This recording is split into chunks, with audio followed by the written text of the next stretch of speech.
All right, we're gonna have to play some rapid chess. If I win this game and get 2 rating points, that's healthy. Z's donated $5. Fwark. Appreciate that. RIP Z's. It's a good start to the game. We're gonna make it 2 rating points at a time. All right.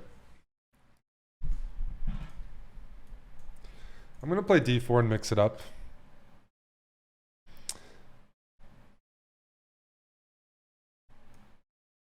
Grunfeld or King's Indian. When they go g6, d5, or bishop g7 are usually the main moves. Sometimes Benko as well. Although that would have been a different move order. Probably would have been, or the Benoni would have been probably c5 instead of g6. Hello, Nicola. If Dr. and Omid play for money, then yeah, I'm definitely happy to host that. All right, so King's Indian it is. What line are we going to try against the King's Indian?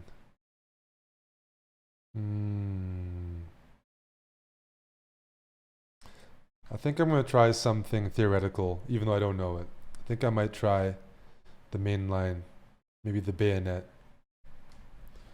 Macho, thanks to the 19. Everything starts with e4, right? Grab the center.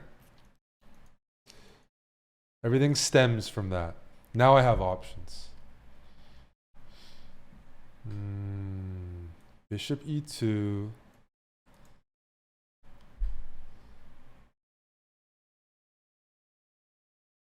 When you never understood why grabbing the center is good. If you have the center, you have more space for your pieces. More space, more options, less clutter. And you take away options for your opponent. There's a battlefield, 2 armies, and one has way more space. It's going to be advantageous. I'm going to play a line that I used to play when I was like in my teens. I think Mayo actually showed me this line when he accompanied me to Turkey in 2009. Bishop d3. It looks ugly, but I want to swing my knight to e2, so I need to develop my bishop out first, so it's not hemmed in. No, I'm playing more of a side system. Knight e2 and castle. If I was gonna go f4, I would have done it right away. There's just many ways to play. You typically don't go bishop e3 because knight g4 is really annoying. You have to prepare it or prevent it. But I'm planning on castling kingside, knight e2, knight g to e2.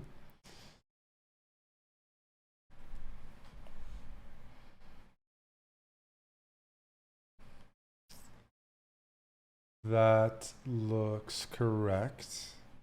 Maybe preparing e5.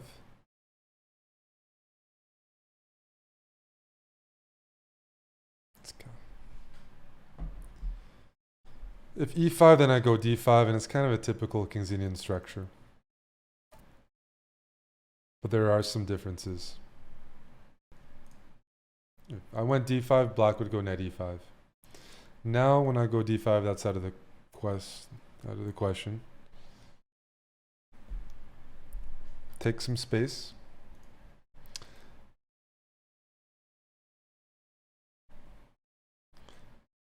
Yep. I believe this is all theory, but now I don't remember much. I think there's a line where you can take knight b5, then they move their knight out of the way to defend this. And it might be a little bit unclear. The other line is to just go f3 and slowly try to put pressure here. Knight takes c4, e takes c4, knight b5, knight d7. Then I can move my bishop out of the way.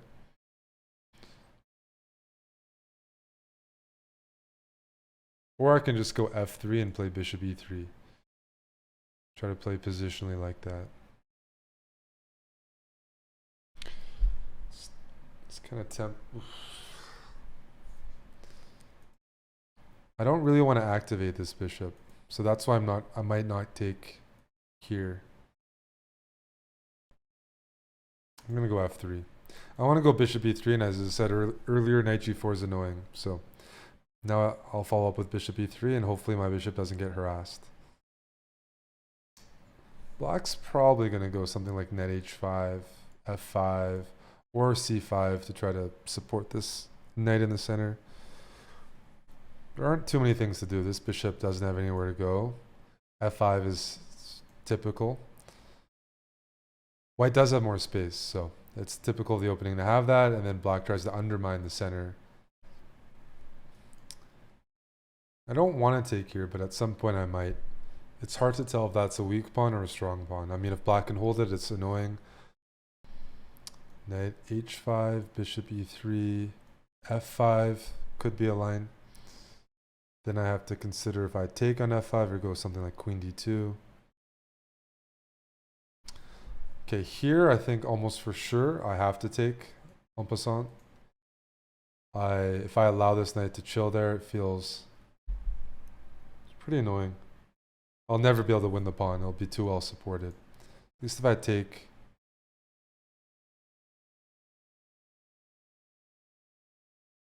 They take back with a knight. d6 is a target. I have a space advantage, and if I let things close off too much, I don't feel like I can use my space advantage. I won't be able to get to black's position. So, but I also am more of an open position player, so I tend to favor opening it up a little bit. I expect pawn takes. You take with a knight d6 as a target. Here, yeah.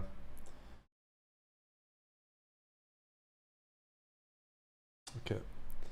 Bishop e3. And if c5, at least the d5 square gets weakened. Yeah, here I was going to go something like a3. I want to undermine the c pawn. They might go a5. But this is going to be double-edged.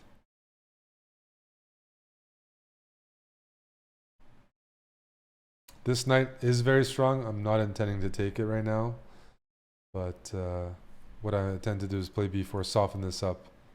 If I can soften this up, then maybe I can, at some point, get something there. But yeah, this is like a sideline of the King's Indian that isn't very popular for white, maybe for good reason, but it is easy to play. Like, the way I've developed is very compact, very straightforward. The hard part is making progress afterwards, because black doesn't normally get such a strong knight in the King's Indian. But I want to go b4. If this knight moves, sometimes I can bring my knight to d5 and jump in there. I'm going to do that, I think. I should probably take my time. b4.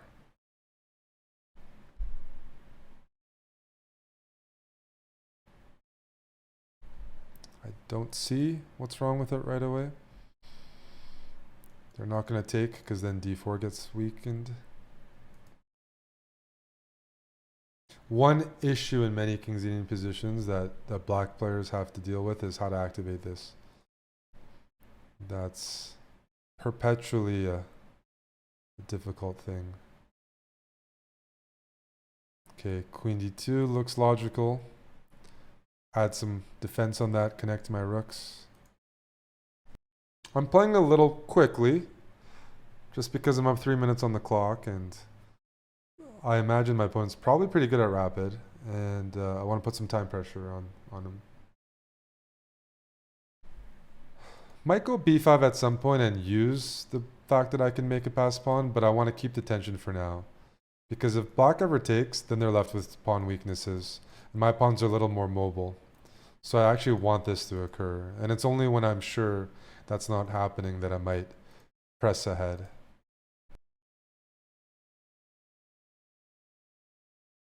f5 is here.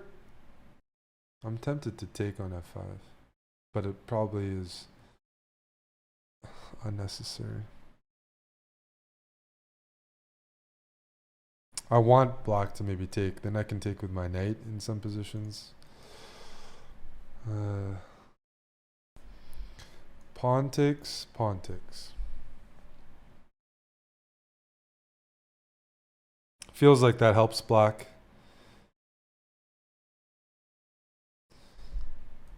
Then their pawns are kind of menacing. If they go here, I can always tuck it in. Alright. Let's look at this. Knight d5.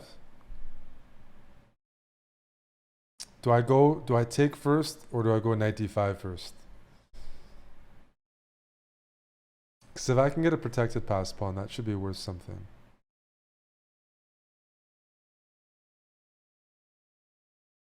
Knight d5. Takes, and then knight d5. Whenever they take, I'll have a protected pass pawn.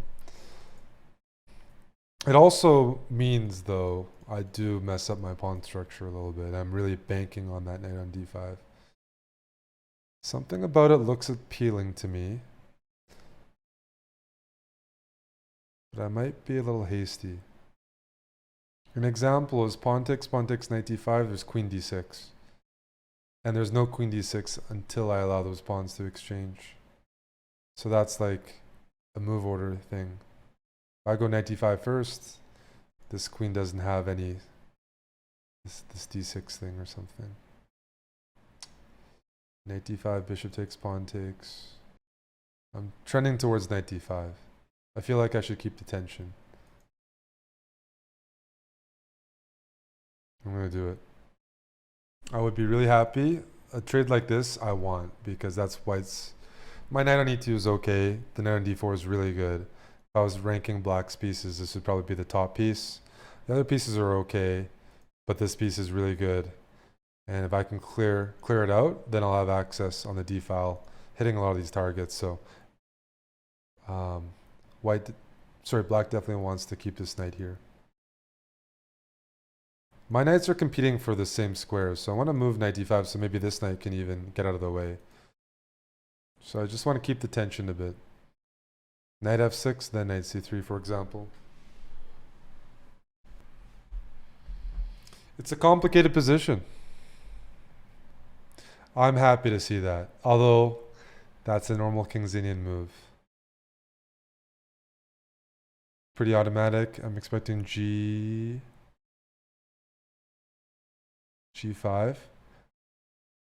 I hope I'm not like hallucinating something. He's got a good attack here. This is a very committal move because it takes away all the pressure on the center, and that means like what he wants to play King's Indian style against me and just push these pawns. Takes, queen takes. Sorry. Takes, rook takes. Rook here. I feel like I'm making progress here. If they say if one side's attacking, like on the side, you strike in the center. And I think I'm going to do that, but I have to open it up. Although H3 is almost the move, but I don't want to give this. Okay, let me take first. My idea is to swing this rook around. One of the benefits is when they take back and I go something like H3, well, I have knight G3 covered for now, but if they ever move this, knight C5 will be hanging. So I wanted to throw this move in. Just a sample variation. Pawn takes, rook takes, queen takes, or even here. We'll see. H3, if they take, I take, and they go here, this is going to be hanging. So I think the problem with H3, can they take? Knight takes D4, that looks safe. H3 prevents G4. Rook here is tempting. It is still pretty symmetrical. That's a drawback of this whole setup. Can't help but think that H3 can just be thrown in.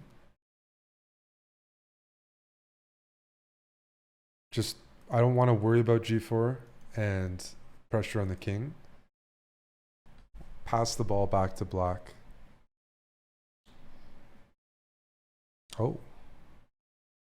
See, I didn't see that at all. That means I missed something because he played that right away. Knight takes, pawn takes, bishop takes, rook takes. Oh, geez. No, it's me being sloppy. It's definitely sloppy. So if I take here, there's some tactics. I might have to ignore that. Indeed. Knight takes, pawn takes, bishop takes. There's even moves like rook takes f3. And that's no bueno. This knight's allowing too many tactics. So let's get rid of this. It's okay, I have some ideas. I still like my position with rook b7 coming. But he might take this way. And the difference of taking this and that, if you take this way, the bishop can go to e5. And that's probably a very smart move. But let's go here anyways. Bishop e5, there's some line that goes here, followed by takes and g5's hanging. It's kind of messy. I do play e4 predominantly, so I'm not the most familiar with some of these. I guess technically I'm threatening to win a pawn. So I'm talking about bishop e5, but that would be winning a pawn, and usually it's not a bad thing. Rook here is playable, then I can swing my queen to b2 and continue applying pressure. So my knight on d5 I think is more annoying than any of black's pieces. And this knight is committed, it's dangerous, but the fewer pieces, the less dangerous it is because it only contributes to mating nets. It's not putting pressure on pawns or anything else. So there's a universe where this knight's actually going to be useless because my bishop controls it very comfortably. And a knight on the side of the board is not as effective as if it was on something like e5, very centralized. I can play around it. And I will try to play around it to make it look bad. Oof. He's ignoring it. So if I go check, the king goes here, I win an exchange. If I go check, the king goes here, I have another discovered check. And I'm not winning an exchange, is that it? That's hard to believe. No. Knight, check, king here, then I can take this. And then g5's hanging. Knight e7 check. So the reason why I didn't see this before is because the pawn was on g6. Sorry, h7. Now g6 is hanging. Knight e7, you can't go king f7, knight c6 check with a discovery on the queen. Knight e7, king here wins the exchange. Knight e7, king here runs into a discovered check, which doesn't look good. Knight e7, that disconnects the queen from defending g5. Knight e7, king here, which you don't want to play because it's really in the line. Then I can just take here. I'm not risking anything by playing that move. Everything's defended, and I want to give black the choice out of these three, because not many people would want to put their king not only in a discovered check, the bishop's pinned, and I do have this idea. The bishop takes and queen takes. I thought my knight was really dangerous, and okay, he does it. So the line I was looking at was bishop takes. Bishop takes and queen takes is what I was looking at, straight up. Bishop takes and queen takes g5.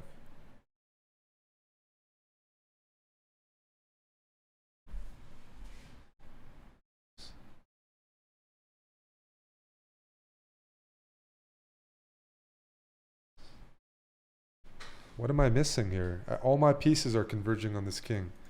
Queen takes here, and then e5 is like a mating net. Am I Everything is all aimed at the king. Okay. Good stuff. Woo! Another rapid win. Hip hip, hooray!